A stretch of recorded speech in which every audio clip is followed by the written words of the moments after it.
hello, welcome back to my channel. Today I'm going to do one of my favorite booktube videos that I like to watch, which is a book haul video. Over the past, let's say the cutoff date was like November. I have more books that I've hauled that I didn't put up, that I didn't put up to do in this video today. I am going to go through a few books that I've hauled, and I'm just going to do a haul video because I've never done one, right? On this channel, I've never done it. So you can see the stacks here and the stacks here. It's going to be a long one, and I am going to include books that I have hauled and read as well. So you'll see a few books that will be repeated, I guess. Also, a little bit of an excuse me, dealing with the asthma. Seasons are changing, and it normally flares up when the seasons change. Also, yes, Paula, I did get in touch with the doctor. Yes, Pat, I also did get in touch with the doctor, and I am okay. I'm fine. It's all right. You can start reminding me now. So yeah, let's do this haul and make it quick. First is By Way of Sorrow by Robin Gilly. This is the first book that I'm gonna put up for today because today, on the time that I'm recording this, is its release day. This is a proof from Verge Books. Thank you very much, Verge Books. It's been nice getting things from you. Thank you very much. This is a proof. It's a crime thriller novel, a legal crime thriller novel about a trans sex worker who is involved in the murder of a senator's son. And the legal defense, the crime defense lawyer is Erin, and Erin is also transgender, and she has to deal with the fact that taking on this case means that a lot of her background is going to be spilled out to the public. So this like I said, today is the release day for this. You are interested in a legal thriller with unique voice for a trans character, go check it out. Thanks again for giving me the opportunity to read this book before it came out. Another like crime procedural kind of novel. This is Fourth Monkey by J.D. Barker. I read Dracul by J.D. Barker and Dacre Stalker, the grandson of, great grandson or grand relative of Bram Stoker, and I love that book. So when I got this in a subscription box, which was abominable subscription, this I was on board. So this is kind of like a seven kind of, I mean, it even says so. Seven meets Silence of the Lamb. This is all about like a investigator who is going after a serial killer who is called the 4MK, the Four Monkey Killer. Um, and it's all about them going after the killer. It's kind of written in like a diary type format. It's like a mix between a diary and the investigation. Love own Silence of the Lamb, and I've seen Seven. One of the best movies.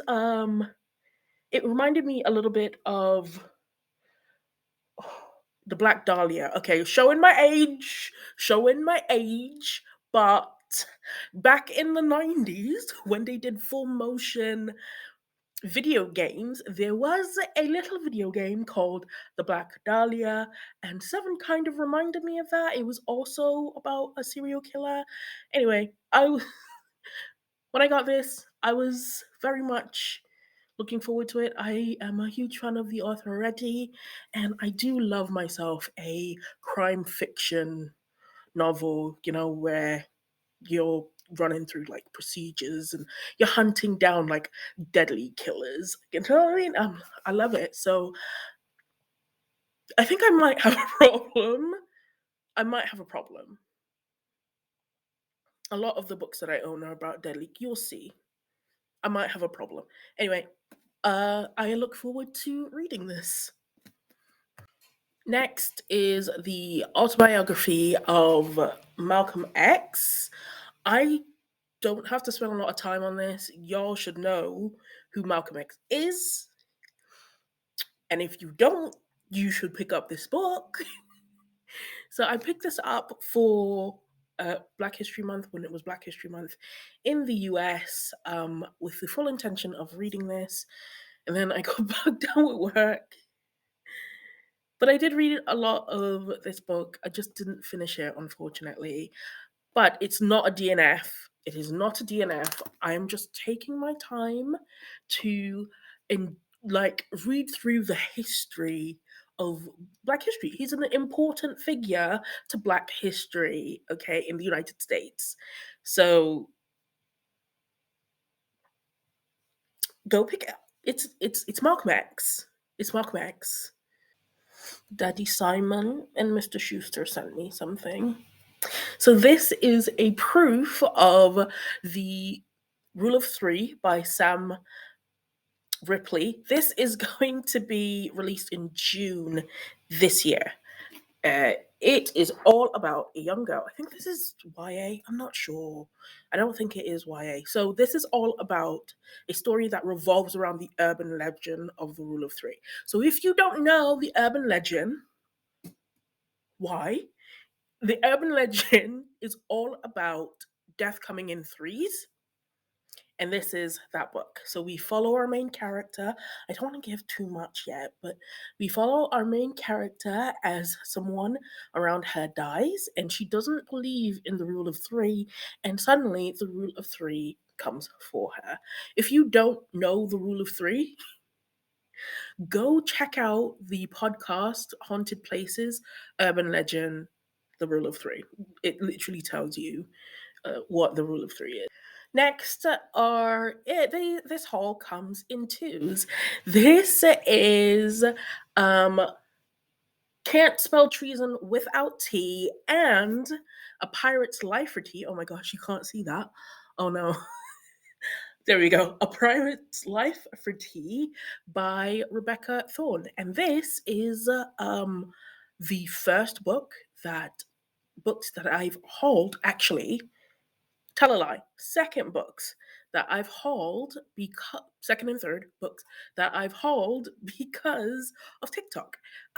So if you like Legends and Lattes, or the video game Coffee Talk, which is all about mystical, magical D&D-esque creatures that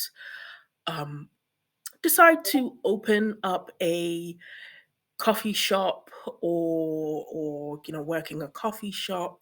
Well, these two, they are about, at least this one is about two adventurers who decide that they are going to give up adventuring and open up a bookshop with that sells tea in it.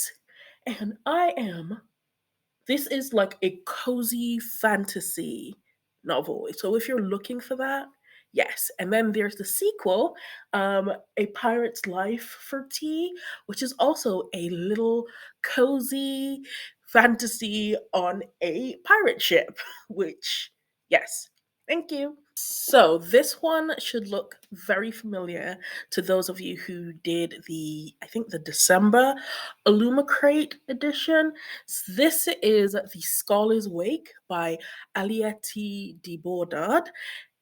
This is a space opera all about Shishi, Shishi, I think. Hopefully, I said that right. Who is a bot maker? She's a data analyst. She is a mother and a scavenger, and she finds herself kind of being kidnapped by the rice fish, which is a sentient ship that is part of an infamous Red Banner pirate fleet. And there is like sapphic romance between this lady and a ship. You had me at space opera. Okay, this book I hauled last year. Okay, I hauled this book last year during Black Aweenathon. I hauled this and like two other books with this book for Black Aweenathon because it's my look. It's my favorite time of year. Plus, in the UK, it's Black History Month in October, plus Halloween. So this book is all about a guy named David. His dad is a renowned author, and then his dad dies. And then he decides he wants to know his dad. So he was very estranged from his father. And his dad died. So he decides to travel to where his dad lived, which is in Mason's Corner, Mississippi. And at first, Mason Corner looks kind of like a normal town, but then, you know, he goes to like a mansion. It was his dad's mansion up on a hill, and apparently it's got roots in his family tree, and things start going weird and start happening. Okay, had me, had me. This book, because I know tangibles want to want to know. Courtney's gonna want to know. This book is 523 pages. Courtney, okay?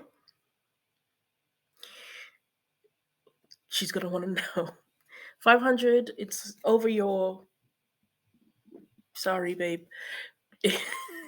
You'll never see it, but I just sneezed, so I have to record this again. This is Scarlet Carnation by Leila Ibrahim. This is about two women. They are connected by ancestry. Their grandmothers were intertwined in a Virginia plantation in this during the Civil War. May is this white lady who is trying to make her way in the world. This book is set in 1915, so it was not very easy. And our next character is a distant relative of her. She is a relative. I'm guessing they're like cousins or something. But she is Naomi and she's black. She's a black lady and she is like a nurse, a mom, and she is part of the NAACP, and they both have their struggles that they're going through. Naomi is trying to give her family a home during a time when her sons are overseas fighting in the war, and May is just trying to be independent. Um, and there are just things falling apart for them during this time. And it says these two women, whose grandmothers survived the Civil War, support each other's quest for liberation and dignity. Both find the strength to confront injustice and the faith and the faith to strive on their own chosen paths. So I got this without getting this. Okay, so I think I bought this by accident. How do you buy something by accident? By clicking on it, forgetting that it's in your your basket on Amazon, and then being surprised when the book shows up. So I got this. Um, and I've had this on my shelf for a while, and I've been looking at it. The cover is beautiful. It's just this beautiful flower, and it's got this weird texture for the cover, which is not great when you constantly have like oily hands because look, if I don't have oil on my hands, I'll dry out. Okay, it's just a side effect, okay, of, you know, I've got to be, some of y'all know what I'm talking about, okay? Psychic teenage bloodbath, an extreme horror novel by Carl John Lee. This is a, ooh, come back, come back, come back. Oh my gosh. Okay. Can you hi.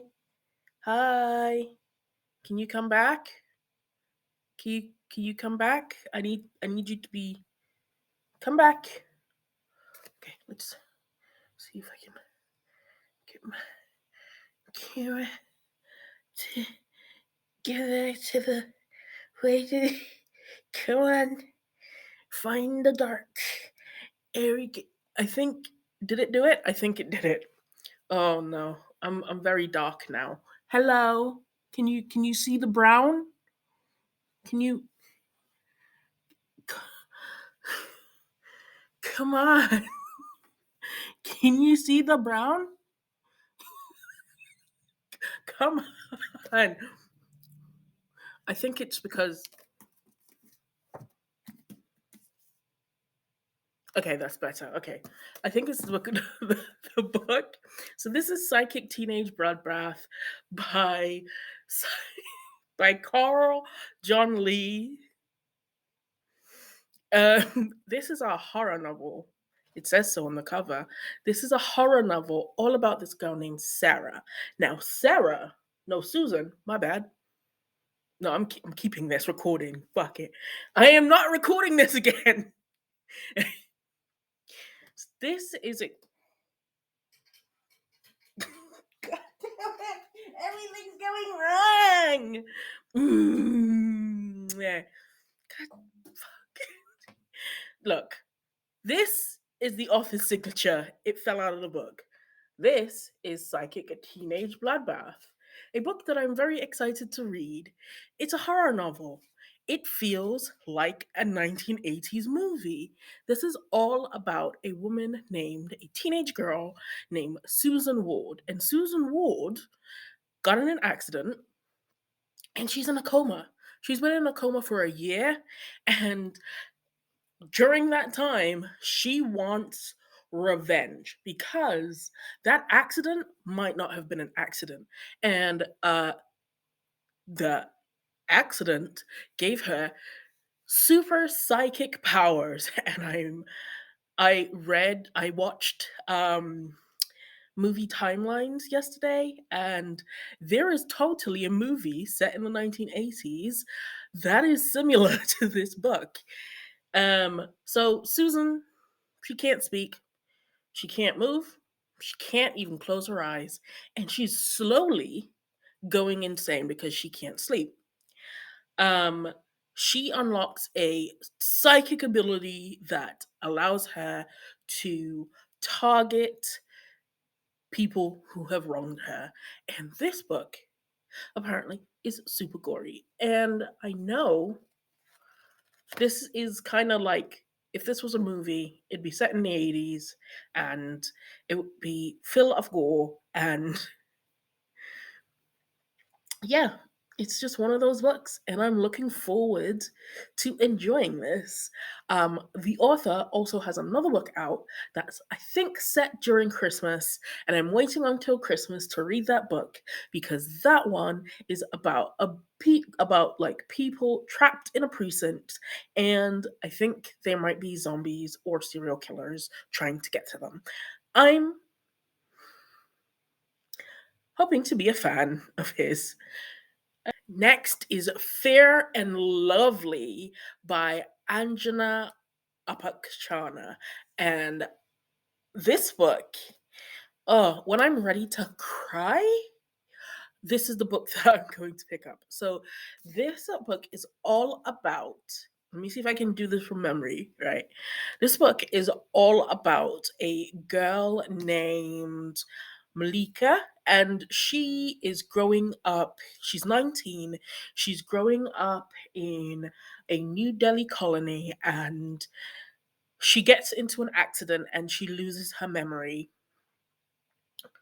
And for I think 3 months, no, she loses 3 days of her memory, and she slowly spirals into depression. And her family are trying to keep it like a secret, and something happened. She must, yeah, they're trying to keep it a secret.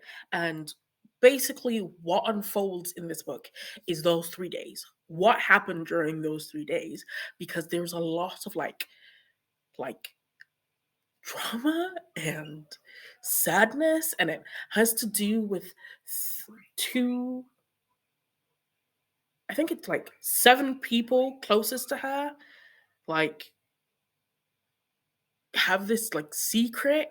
And it says on the back, I'm just going to read the back. It says, the narrative that unfolds from the perspective of Malika and the 7 people closest to her, the astonishing story of these characters' life emerges. From Malika's family, childhood friends, and the 2 men she loves are also hiding truths. And this is another TikTok book. This is Minority Rule by Alexia Monell Rushbrook.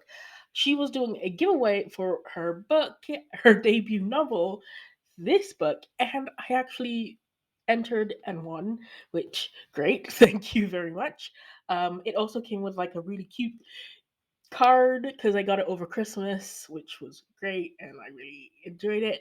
So, this book is set in a dystopian world where infertility is a huge thing. There is a war. There was a war. It completely devastated everything, and the world is largely, unfortunately, infertile. And we now live this in this world. It's now under like a government that it's very very children of men. That's what it reminds me of, where being you are aspiring to be like a egg donor. So our main character is Miena, and she is a girl that believes in the current way the world works. She wants more than ever to be a egg donor. She wants to be a housewife. She wants to be very submissive. And unfortunately, something happens and she witnesses something. She kind of resigns her life to being completely compliant to the way this world is now. And she discovers something. She actually meets 2 different women, and she discovers something, and she is now questioning everything that she knows in her life. She is questioning if she can keep quiet about what is going on, and even if it says, even if revealing the truth threatens to irrevocably challenge the foundation of her own existence.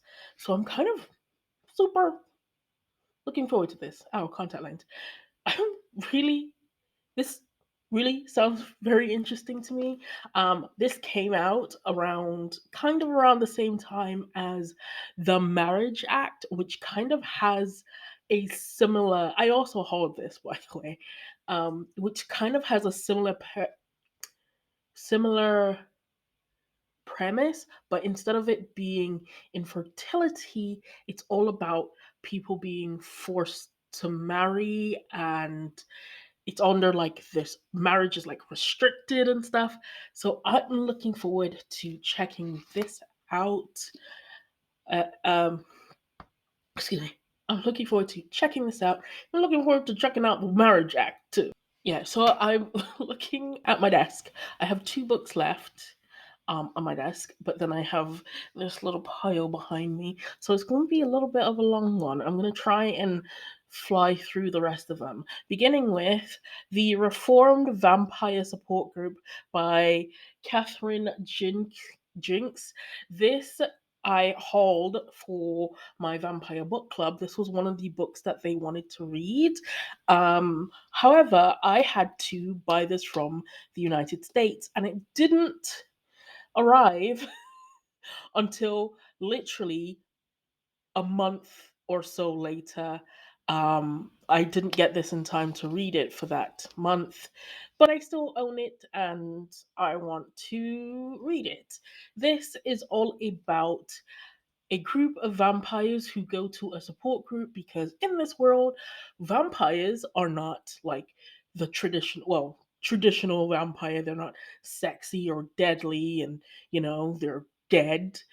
And the vampires who don't get staked are the vampires who keep to themselves. They don't attack humans, and in order to do that, to fight that, they need to go to a support group. they Our main character is 15-year-old Nina Harrison, who has been a vampire since 1973, and she still lives with her mom. And she goes every Tuesday night to this vampire group, support group. However, when one of the fellow vampire, I'm hearing it in my head, the final girl support group is popping up. When one of the uh, fellow vampires is mysteriously turned to ash, um, it is more than clear that these vampires are in danger, and Nina has taken it upon herself to find the killer.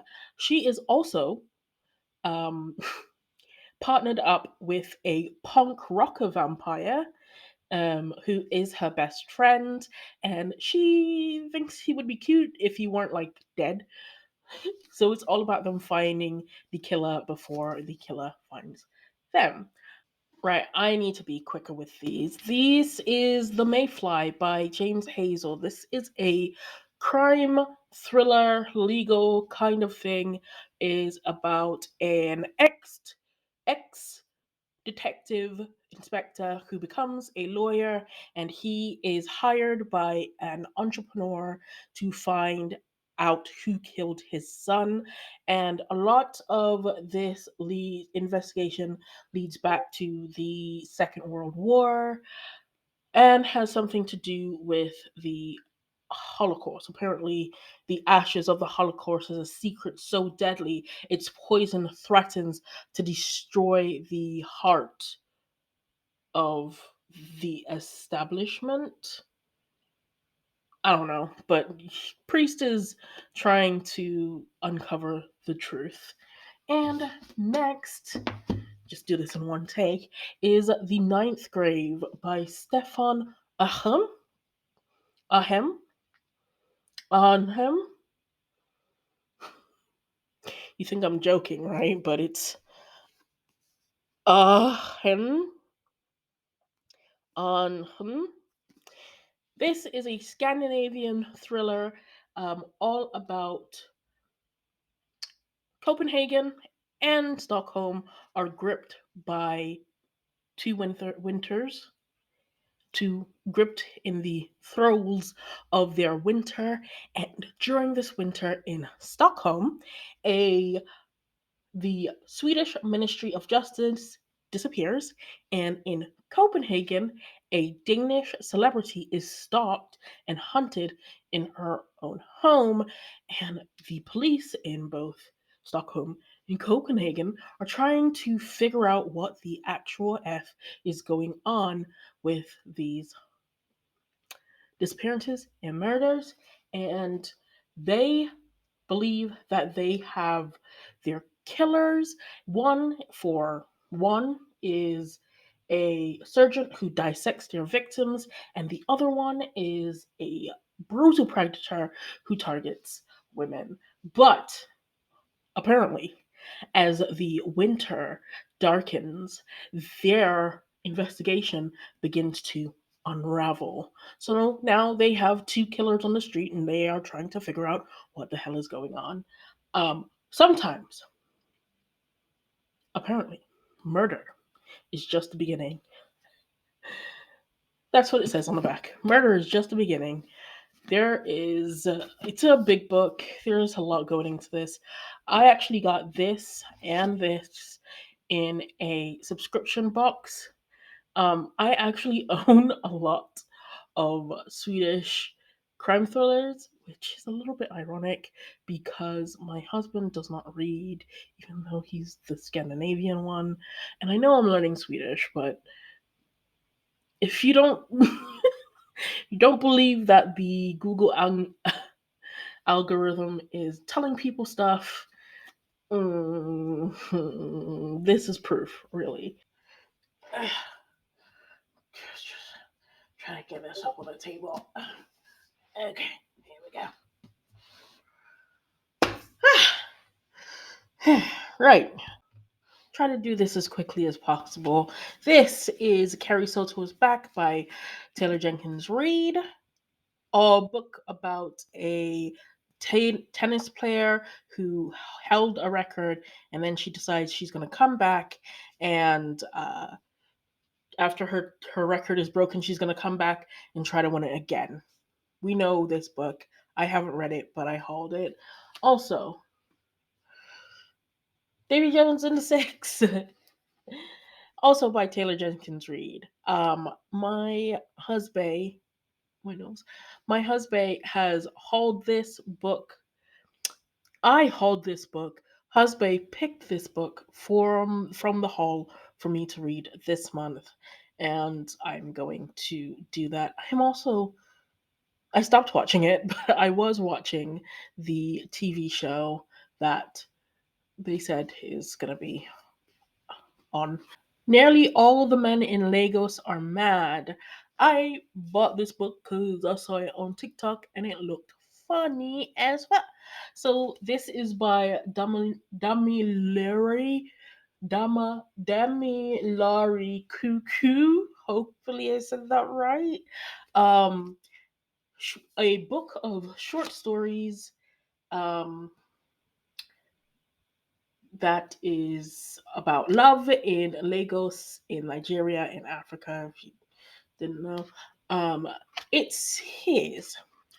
There's a story of a young lady who tries to find her Yabu soulmate on the streets of Lagos, another of a priest's wife who defends her husband from an allegation of adultery, of a wife who takes a knife to her husband's penis, and of a night of lust between a rising musician and his Instagram baddie that takes an unexpected turn.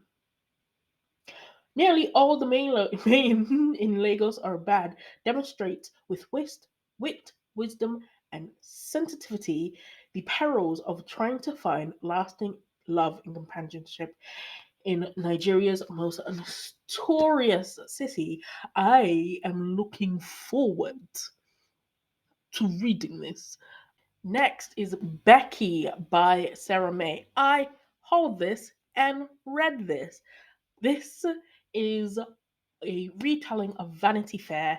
It's all about this girl named Rebecca Sharp, who decides that she wants to be the big bad head honcho of a prestigious tabloid newspaper in the 90s. And she's going to do that. She is on her way to the top, one scandal at a time. And yeah, um, it was okay. It was good. Um, Not a lot I can say about this. I think I said like a ton about it in like a reading vlog that I have yet to put out, but not bad. Not bad. Not bad, Becky. You ain't basic after all. Next is The Confection by Jessie Burton. This is a book that I wanted because they said it was similar to Great Circle and The Seven Husbands of Evelyn Hugo, which is basically a book that surrounds the life of a fictional celebrity, right? So this book is all about a girl who decades after a famous writer disappears from the public eye, she goes and she tries to find that writer, and she does. And the writer basically um, invites her in and decides to tell her story to this girl. And apparently, there is a huge confession that has to do with this writer. So, yeah, I'm looking forward to this one. I think I hauled this a while back. Looking forward to this one. I loved Great Circle, and I really enjoyed Evelyn Hugo. But I enjoyed Evelyn Hugo because it was like this fictional movie starlet, and learning about her life and all of the workings of Hollywood. And it was, I just liked it, you know? Dual timelines, one in the present, one in the past, and I like that stuff. This is another one of them. Oh, okay. This book came in the same book box with fourth the fourth monkey. This I'm getting misery vibes from this book, okay? So this book is called You Can Stay by L. Connell, and this is a book all about a guy who is like, his name's Connor, and he's like elite special forces, and then he decides to hang out, hide in this woman's house, right? And her name's like Edith, and she's like nice and really, really, really like cute and nice and happy and joy and kind and all that is bullshit because she evil. She's an evil woman. She evil. She is evil. And I'm looking forward to reading it. So this book is The Kind Worth Killing by Peter Swanson. This is a book that I chose because I saw a YouTube short based on I think it was like books that are kind of like have disturbing premises or whatever. But this book is all about this dude who meets this woman on a flight, and he's waiting for his flight. He meets this woman, and this stranger convinces him that he should kill his wife. And I'm like, what? A woman comes up to you while you're waiting in layover, and you decide to talk to this person, and this woman says, you should kill your wife. And you're like, okay. So I want to know what's happening, what's going on. Um, yes, I want to know what's happening. Also, transgression. I think I picked this up online, and thank you very much to the person who I bought this book from. But that's a sticker. I'm not complaining. I'm very grateful you gave your book to me. Thank you very much. You've got my money. That's a sticker, and it's it's you didn't peel the sticker off properly. A bit of a hot sweetheart, a hot cloth, right, on the book. Tap tap tap tap tap tap tap tap tap.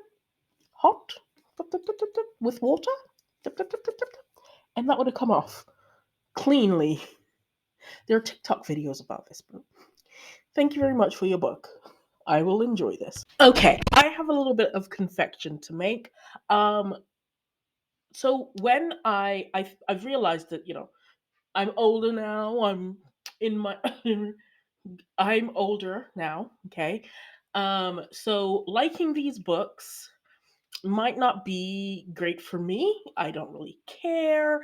It also has to be really specific, but I am not a YA person. Okay. When it is YA kind of fantasy or YA kind of contemporary, I'm not a huge YA person. However, when it's YA horror, I kind of like those books. So, Vampire Book Club, in which we read books that are sometimes influential, and contributed to vampire literature on a whole. I read the beginning of the Morganville Vampire uh, series. I read the first book, which was Glass Houses, and I loved it. I will tell you about that book later, like another time, not in this video. The next book that we were supposed to read, and once again, didn't show up on time because we are having post issues, is the Moth Diaries by Rachel Klein. Now, I thought that Morganville was written by Rachel Klein. It's not. It's written by Rachel Kane. Okay. This is a book that I probably would have read when I was 14 and deep within my goth phase. Okay. This is all about a 16-year-old girl. I think her name is Lucy Blake, because of course, Lucy Blake, and she is going to a all-female boarding school, and she finds out that her roommate is a vampire, and it's like romance in a completely different way. And this is influential because this came out way before the Twilight Bloom. This came out in the 2002. There was a movie about this. It's just it came out way before Twilight Mania. There's so many books that came out before Twilight Mania hit that got a resurgence because Twilight hit. This was not one of them, and neither was the Morganville Vampires, but they are infinitely better than that. I'm not going to say that Twilight has its issues, and a lot of them are problematic. I'm sure there are problems in this. It was made in 2002, okay? But I'm also going to read this because it's a part of vampire literature, and um we don't really get a lot of lesbian vampires in literature. What's the last one? Whenever we had like way back in the day. Hmm? Hmm? Hmm? That was influential. Hmm? Something from the 1800s, Camilla. Hmm? And then Whitley Strieber's The Hunger. Hmm? Do you guys even know about that book? Hmm? Hmm?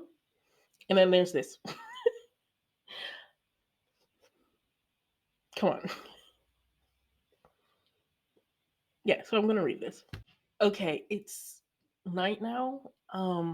It's been night for a while, but it is now 10 o'clock, and I need to be quick because husband goes to bed at 10. He's a very light sleeper, and me even talking right downstairs will wake him up. So I'm gonna speed run these 4 books. Last 4. Let's go. Buddy read Harrow the Ninth and Gideon the Ninth with a friend of mine. We were on it when Nona the Ninth came out. So we bought this. I hauled it. This is the sequel by Tamsin Ware. You guys should know this already. Next. Small Pleasures by Claire Chambers. This I hauled a little bit ago. This is all about a um woman in 1937 in the suburbs of East London. I'm a West Londoner, but um, a journalist decides to go to a village um, because a woman states that her daughter was born immaculately virgin birth. Okay, she she says that her daughter was born by virgin birth, and then the two kind of get into a relationship, I think. So the journalist goes to check out if it's fraud, and I was just intrigued by this book. Also, this book is also a 2001 Women's Prize long list. I did not know that. Okay, so got that. Next, A Certain Hunger by Chelsea G. Summers. This, despite the look of how cheery this book is not a cheery book. This book is all about you're following a cannibal, basically. Um, she is a farm to table, farm to table. She is a food critic, and her choice of food is people. And I really like this book because when I was reading it, I think she like the first thing she does is describe how I think it's this book. I'm not sure. I think she kind of describes how to dress in a way that no one would recognize you, and I kind of like that. I kind of like that. I think is it this book? I think. Anyway, each chapter is a the name of a recipe, and mm, I'm realizing from buying this book, I have a lot of book about cannibalism, and I have a lot of book about serial killers and murder, and do I have a problem? No, because I like horror, and it comes with the territory. Okay? This book is crazy. You have to read it, said Bon Appetit. Yeah. And finally, this is this a Waterstones exclusive? How is this a Waterstones exclusive? That's pretty neat. This is Lightseeker by Femi Codier. And this is say it with me now, a murder mystery novel set in Lagos, Nigeria. The back says, when three students are brutally murdered in a Nigerian university town, their killings and their killers are caught on social media. The world knows who murdered them, and what nobody knows is why. This is also a legal thriller as well. Um, so, an investigating psychologist called Philly Towu is contracted by the father of one of the boys, desperate for answers to his son's murder. But Philip is an expert in crowd behavior and violence. He is not a detective. After traveling to the sleepy town that bore witness to the horror, he soon realizes that someone really doesn't want him there and will do anything to prevent him from learning the truth. Ripe with all the twists and turns you can hope for, an action packed, inspirited debut, tense and disturbing. This is why I picked it up. Oh, okay, yeah, yeah, tangible, yeah, okay. Eh, eh. 421 pages. Is that good? Is it too long? 421?